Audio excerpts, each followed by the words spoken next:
Welcome to the Sales Influence Podcast, where we talk about finding the why in how people buy.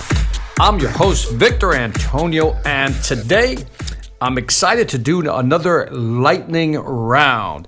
And that means I dig into my email, my YouTube channel, anywhere I get questions, I try to solve them. So today I have 3 questions I want to answer from 3 of my subscribers, specifically on YouTube. So thank you for the questions.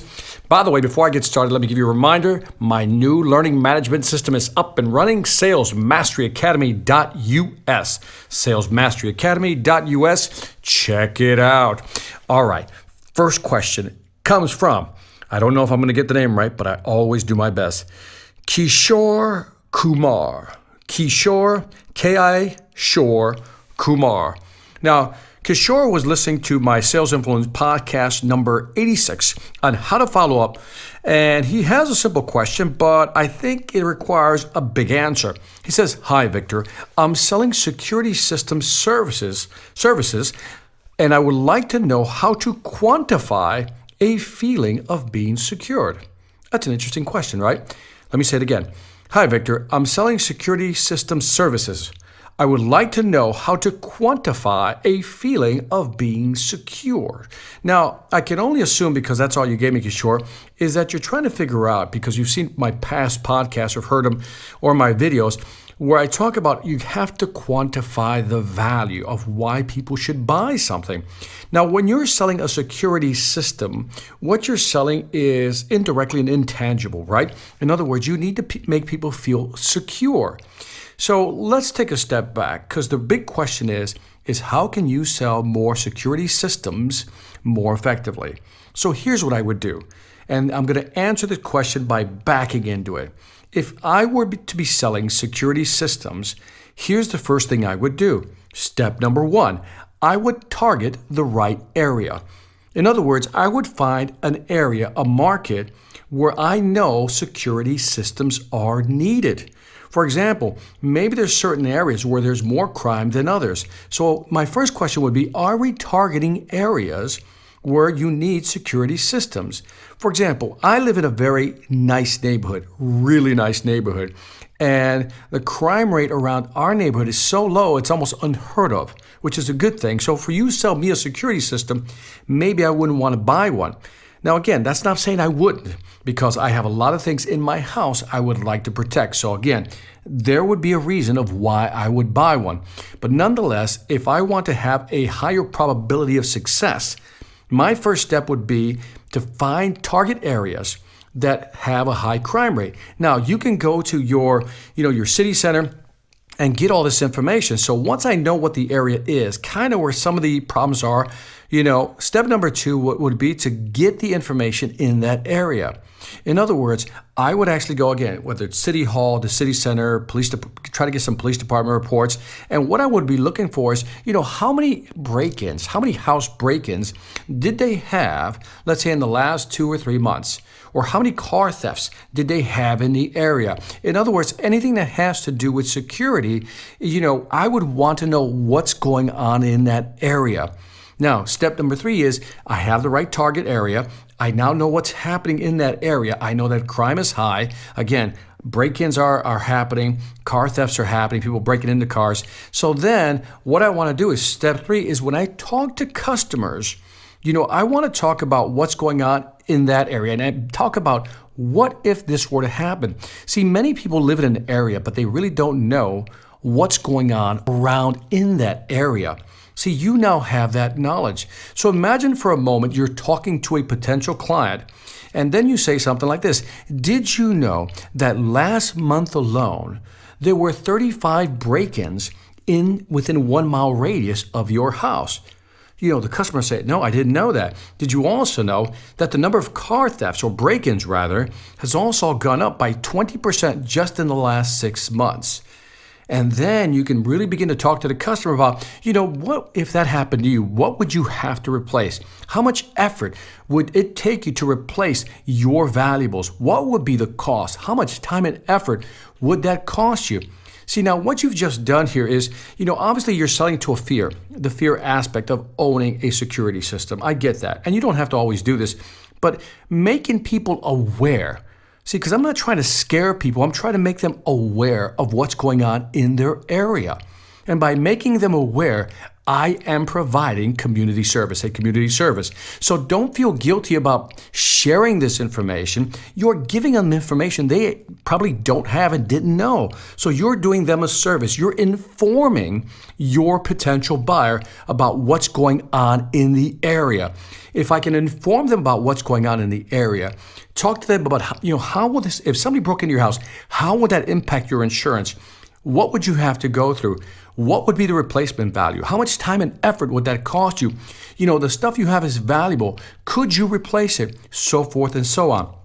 So this is how I would quantify the motivation for them wanting to do something. The real value that you're asking more, Kishore, about quantifying is, how can I quantify what it would take for them to replace what they've lost? How much time and effort would that be? And this is all brought about when you really explain to people that, look, you're living in an area where there may be a lot of crime. And because there's a lot of crime, I'm making you aware of the data. And because I'm making you aware of the data, I want you to know that maybe you need to buy a security system. So that's how I would handle my sales presentation. I would make them aware. First of all, again, step one, target the right area. Step two, get information about the area in terms of, house break-ins, car break-ins, thefts. And then step three would be to talk to the customer about, what if this were to happen to you? How would this impact you? And that's how I would approach selling security systems. Now, the next question comes from Easel. It says Sales Easel, sales and then EESL. And Sales Easel was, I think that, it's got to be Easel. He basically was watching starting a conversation. That was one of my podcasts. And Sales Easel asked the following: as a sales representative for a solar water heating company, how do you start a conversation with the client? Again, he was watching my program, one of my videos, starting a sales conversation. And the question is, as a sales representative for a solar water heater company, how do you start a conversation? Oh, there's so many ways to start a conversation on this one, Sales Easel. But let me give you some ideas. The first thing I'd like you to do is to find something that maybe your customers don't know about. That's a great way to start a conversation. If you provide your customer insight, if you've heard my past podcasts, I use the word insight a lot. And I define insight as information beyond the obvious. Give them something or tell them something they don't know. Make their head go, I didn't know that. So for example, you could ask them questions like, for example, did you know that by using a solar water heater, you could cut your bill in half by 50%? Most people go, I didn't know that. Or you can say something like this: did you know that if you bought a water heating system, you get a tax credit and you can write off 30% of that item? Or did you know that your savings in the first year alone could be X amount? In the second year, this amount. By the third year, this amount. Within the first 3 years, you can save this amount of money. And again, a simpler question, if you want something really simple, Sales Easel, is ask people, how much money are you spending on heating water? And then you'll probably know what the average is. So basically what you want to do is ask a question they don't know anything about. How much is it going to cost you? How much is it going to save you, rather? What's a tax credit? But the big one they want to know, here's the big one, Sales Easel. They want to know, how fast am I going to get my money back? If I bought a water heating system and it cost me, let's say, $5,000, how fast am I going to get that money back? What is my break-even point? So if you were to say something like this, did you know that the average person who buys a water heating system has a break-even point of 3 years? And most people live in their houses for an average of 8 years, which means that after the first 3 years, you'll begin to save money. So for the next 5 years, if you're living in your current house, guess what? You're going to be saving X amount a month. And they're going to go, I never thought of that. And again, what I'm doing is simply sharing with them new ways of thinking about the water heating system. So again, there's many ways that you can share the information. It's not that hard. Anyway, that's it for this Sales Influence podcast. I hope you enjoyed this quick lightning round. Don't forget to leave me some feedback on iTunes, Stitcher, or YouTube. Let me know what you think. I'd greatly appreciate it. Also, check out my online sales training platform, the Sales Mastery Academy. Over 24 courses, 300 plus videos, my 12 books on sales and motivation webinars, and a whole lot more. Look, I priced this so anyone can afford the platform. So if you're serious about increasing your sales ability, go to salesmasteryacademy.us, not .com, .us, salesmasteryacademy.us. Lastly, I want to thank you for listening. This is Victor Antonio, always reminding you, selling ain't hard when you know how. Take care.